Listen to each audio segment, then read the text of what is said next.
Bonjour à tous, indignés, objecteurs de conscience et citoyens du monde. Nul ne peut nier la situation précaire dans laquelle nous nous trouvons. Nos sociétés capitalistes sont sur le point de s'écrouler et beaucoup cherchent un coupable.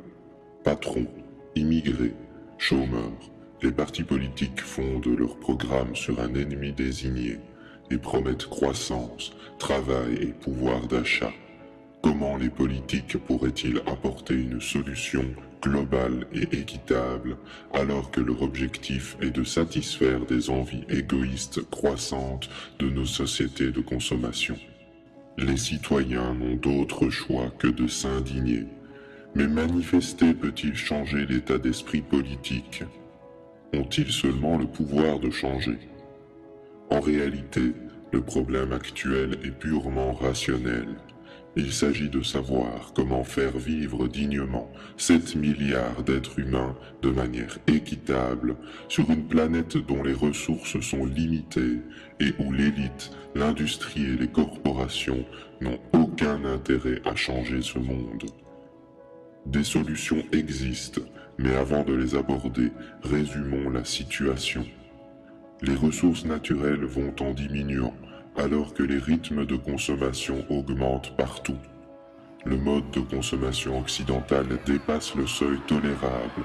Or, il est présenté comme un exemple à suivre pour les pays émergents. Cette consommation excessive crée de graves dérèglements environnementaux et sociaux. La dette astronomique des États soumet les peuples à l'austérité et au travail perpétuel. L'ère du pétrole touche à sa fin. Or, notre économie tout entière repose sur son abondance. Ces constatations ont un dénominateur commun, le principe de croissance.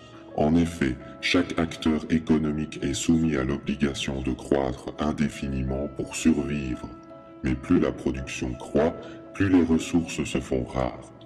Sans pétrole, maintenir la croissance de l'Occident n'est pas possible. Pourtant, sans croissance économique, la dette n'est pas remboursable et les peuples sont soumis au travail éternel. Quant aux inégalités, la croissance économique des pays déjà riches implique l'exploitation continue des ressources du Sud. En réalité, nous avons atteint des niveaux de croissance que nos sociétés ne peuvent plus assumer. Des études démontrent qu'après un certain niveau, la croissance n'engendre plus d'effets bénéfiques sur la population. Au contraire, les externalités négatives s'accumulent et le bonheur recule. Pourquoi vouloir la croissance à tout prix si celle-ci est basée sur l'augmentation infinie de la production au détriment de l'émancipation humaine? En réalité, rien ne l'explique. Il s'agit d'une croyance, d'un choix de société babylonien basé sur le mythe de l'abondance. Dans la nature, tout a un début et tout a une fin. Quand un organisme croît, il atteint un niveau optimal et cesse sa croissance. Nous vivons dans un système qui pense pouvoir agrandir ses richesses sans fin en niant les limites matérielles et humaines.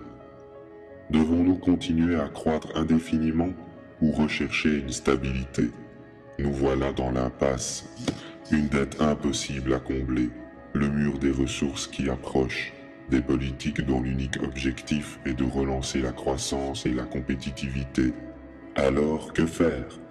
Nous ne vous dicterons pas de conduite à suivre, car votre liberté nous est fondamentale. Dans tous les cas, l'accouchement sera difficile, car il n'existe pas de solution miraculeuse. Ce que nous appelons la crise est en réalité une mutation. Notre société tente de s'adapter à de nouvelles conditions, car le système ne peut plus fonctionner comme avant. Cette transition peut prendre deux formes. Soit les peuples se libèrent des vieux schémas, soit le système capitaliste résiste et devient de plus en plus autoritaire, avec austérité, travail forcé et pauvreté. Si le monde libre veut gagner la transition, il faudra indéniablement passer par une révolution des modes de consommation. Si assez d'individus prennent conscience de leur pouvoir en modifiant leur vie, les institutions économiques devront s'adapter ou disparaître. Nous avons observé 5 principes qui mettent en échec le système. Notre manière d'envisager le monde n'est jamais neutre. L'éducation, la religion, les médias, jusqu'aux jouets de notre enfance. Nous sommes le fruit d'une accumulation d'influences. Dans la société productiviste, basée sur la consommation et la croissance, ces influences sont exacerbées. De l'école au travail, jusque dans notre foyer, la société nous dicte comment être heureux, que consommer, pourquoi travailler, quelles valeurs adopter. Étourdi par les médias de masse, l'humain est déraciné, à tel point qu'il peine à donner un sens à son existence en dehors de la consommation, de la compétition et du travail. Admettre cette réalité, c'est sortir d'un long rêve éveillé, dont la conséquence est irrémédiable. Développer sa liberté d'esprit jusqu'à devenir maître de son existence. La libre pensée permet une remise en question de tout ce qui nous semblait rigide. Le système politique, le monde du travail, la finance. Ces choses sont la création d'hommes et doivent être critiquées. Nous prenons alors conscience de notre société qui n'est pas l'apanage de l'évolution. Nous appartenons à un monde où nos actes ont des conséquences sur les autres. De nombreuses questions apparaissent. Consommer me rend-il heureux? D'où proviennent mes envies? Acheter me rend-il libre ou esclave? Accumuler de l'argent est-il le but de mon existence? Les citoyens du monde n'ont jamais été aussi proches. De plus en plus conscients des enjeux environnementaux et sociaux, certains individus développent une responsabilité totale, c'est-à-dire le sentiment que leur responsabilité en ce monde dépasse les frontières de leur personne. Du choix du métier à l'alimentation, chaque acte quotidien devient un choix conscient dont les conséquences, même minimes, sont prises en considération. Sans cette conscience globale, le monde ne peut espérer évoluer favorablement. Voir le monde dans sa globalité ne signifie pas faire l'impasse de nos libertés locales ou de se soumettre à un quelconque ordre mondial aux objectifs douteux. La conscience globale et le libre examen vont faire apparaître 3 types de comportements qui mettent à mal le système. Il y a dans ce monde 2 types de progrès. D'abord, celui qui répond au jeu de la compétition dans le monde marchand. Chacun se bat pour créer un smartphone plus intéressant que les autres, des armes plus destructrices ou du papier WC plus résistant. Dans ce contexte, on ne parle pas de progrès, mais d'innovation, de nouveauté ou d'effet de mode. De plus, ce savoir n'est pas libre. Les compagnies se battent farouchement pour garder secret l'information. En parallèle, il y a le progrès éthique. Certains sacrifient leur temps, leur argent et leur intelligence dans une idée qui sera profitable à tous. Leur motivation n'est pas l'enrichissement personnel, mais l'émancipation du monde. Le phénomène peut s'observer dans tout type de profession. Chercheurs, instituteurs, inventeurs, fermiers ou simples citoyens vont s'efforcer de penser pour un avenir serein. Il s'agit par exemple de la permaculture, de l'open source, des objecteurs de croissance, de toute invention dont la durabilité est réelle, des chartes éthiques ou des initiatives d'information telles que celle-ci.